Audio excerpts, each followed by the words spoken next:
In 2023 and 2024, the Pacific Ocean Circulatory System, known as ENSO, got itself quite firmly established into its so-called El Nino phase, which, as I'm sure you know, tends to have a warming influence on the climate, as opposed to La Nina, which tends to cool the climate. Nothing unusual in that, of course. The ENSO system moves from La Nina to neutral to El Nino every few years or so, and has done for millions of years. This latest El Nino phase really put a bit of a turbo boost into planetary warming though, and according to the climate scientists, it was a strong contributory factor in our ocean and atmospheric temperatures spiking dramatically upwards in the last 18 months. The ENSO system isn't the only phenomenon that can have a significant but short-lived influence on temperature charts. There's also periodic variability in the influence of the sun, something the scientists call solar luminosity, and back down here on Earth there's a lot of volcanic activity of various magnitudes which releases sulfur dioxide that transforms into sulfates high up in the atmosphere that reflect sunlight back into space and cause a bit of cooling at the Earth's surface. All those things are a completely normal part of the cycles that our planetary and solar systems go through over time.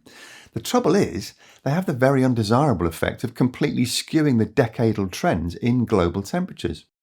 So although the temperature rises in the last couple of years are very concerning indeed, and generated lots of cataclysmic headlines, the uptick that we've seen recently can't scientifically be regarded as representative of a long-term trend. But what is the long-term trend, and how can we work it out accurately if these meteorological and geological anomalies keep coming along to mess up all the numbers? Well, that's precisely the question that's just been tackled by one of the world's foremost oceanographers in conjunction with a highly respected statistician with decades of peer-reviewed research under their belt. They've used the latest computing tech to crunch through some extremely complicated numbers to take out the blips and focus on the real trend line. So what's really going on then?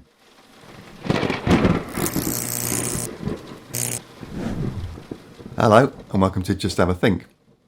The data I'm referring to are from this research paper published in March 2025 by Stefan Rahmstorf, Head of Research Team 1 at the Potsdam Institute for Climate Impact Research, and Grant Foster, who during his time at Tempo Analytics in Maine, USA, focused much of his considerable talents on global temperature trends and climate variability.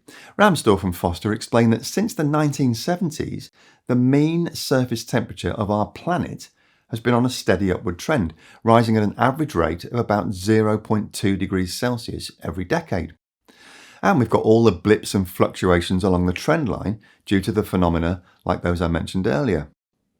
When those blips occur, the natural human temptation is to regard them as the new normal and conclude that the longer-term trend line has changed, which I think is where statisticians start pulling their hair out and screaming that this is not how proper data analysis works. A good example is a brief period during the early 2000s when warming slowed down, an event now generally known as the pause. At the time, it prompted very enthusiastic speculation in the climate skeptic community that global warming had slowed or even stopped. But as more data has come in and analysis has been carried out more forensically, it turns out that brief period of slowdown was at no point statistically significant. It works both ways, of course, though.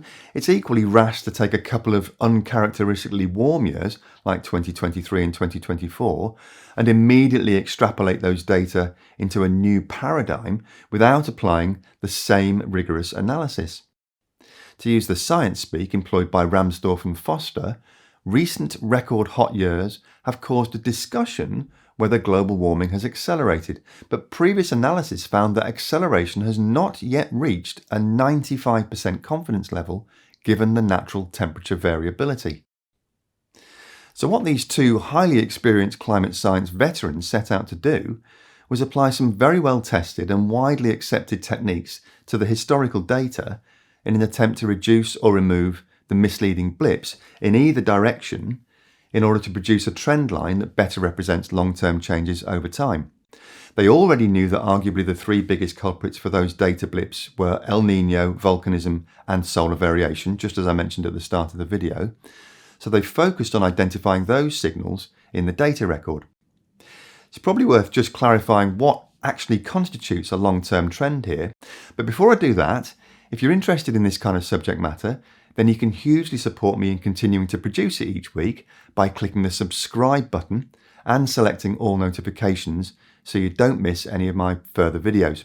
Giving us a like doesn't hurt either, by the way, and it would engender a feeling of immense gratitude in yours truly.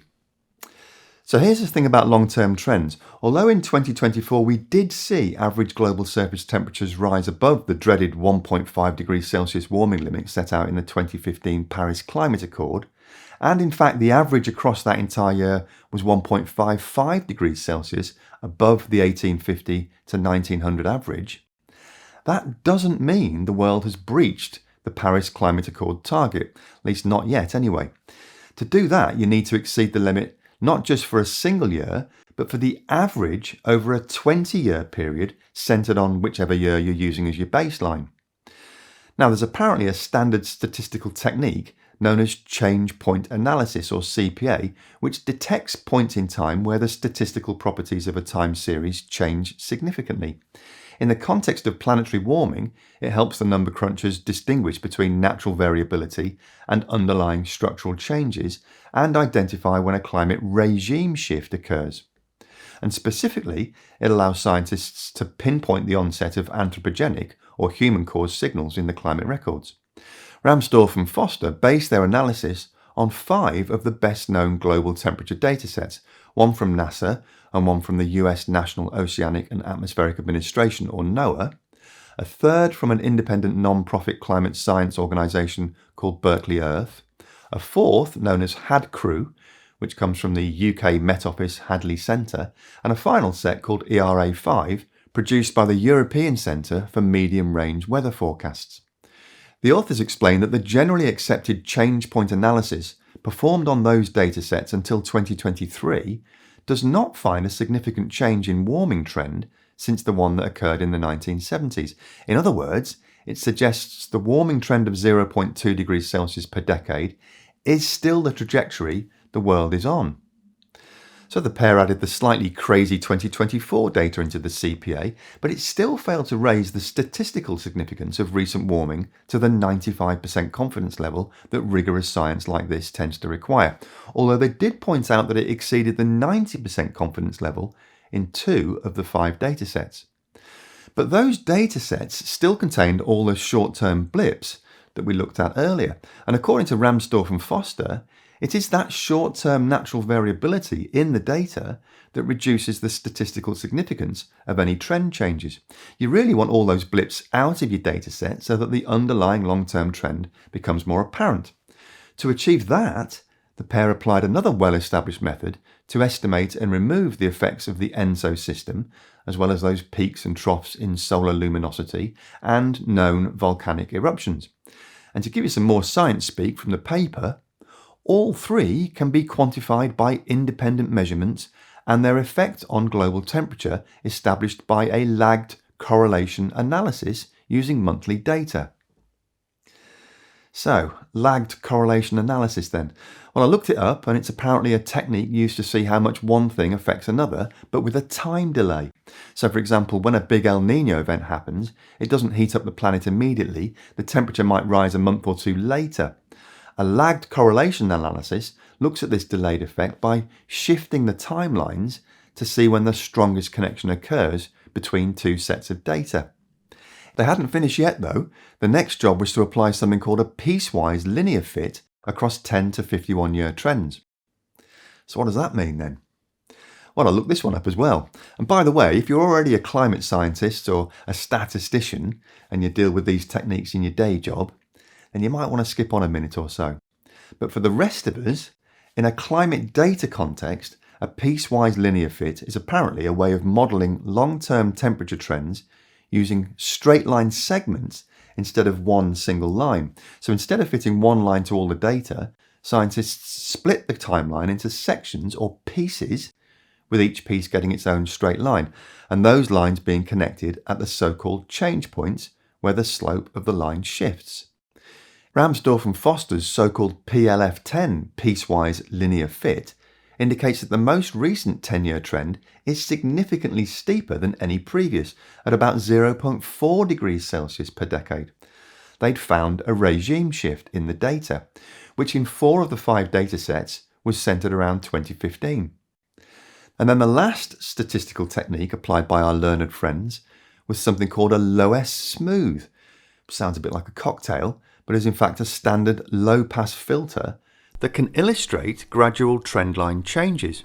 Applying that filter revealed that the warming trend has been accelerating from a rate of 0.15 to 0.2 degrees Celsius per decade between 1980 and 2000 to more than twice that rate most recently. The authors do accept that their method of removing El Nino, volcanism and solar variation is approximate and therefore not perfect, which means it's possible that something like the effect of El Nino on recent temperatures may not have been completely eliminated, but even so, even if you disregard 2023 and 2024 altogether, there is still a visible acceleration which Rahmstorf and Foster say can't be accounted for by the usual suspects. So where does that leave us then? Well, we're not all going extinct by 2030 or anything like that, and no reputable climate scientist has ever suggested such a thing, despite wild misinterpretations in the press and on social media of scientists' attempts to explain just how little time we have left to reduce greenhouse gas emissions to levels that would keep global temperatures within safe limits. And by the way, on that note, I can highly recommend pausing here before I give you the final analysis and jumping over to this recent video by the analytical genius that is Potholer54, where he dismantles that misinformation and explains with his usual alacrity precisely how and why it came about. But just to finish up here, the conclusion of this research is that removing the best estimate of the influence of 3 natural variability factors on global temperature reduces the noise level of the data sufficiently to reveal a large and significant acceleration of global warming. The most important insight from these adjusted data, say Rahmstorf and Foster, is that there is no longer any doubt about a recent increase in the warming rate. The world might not continue to warm at such a fast pace, they say, but equally, it could continue accelerating to even faster rates. This much is clear, though, the paper's authors say. If the curve of this new data is continued into the future using the warming rate that's been revealed for the last decade, then we will have exceeded the 1.5 degrees Celsius limit by late 2026, which is next year. I've left a link below to the open source paper so you can scrutinise the detail of the author's methodology for yourself, and as always, you can leave your thoughts in the comment section below. That's it for this week though. If you thought this video was factual, balanced and informative, then please do consider subscribing to the channel and clicking on all notifications so you won't miss any of my weekly episodes. And you can also join the amazing group of folks who support the channel over at patreon.com/justhaveathink. Most important of all though, thanks very much for watching.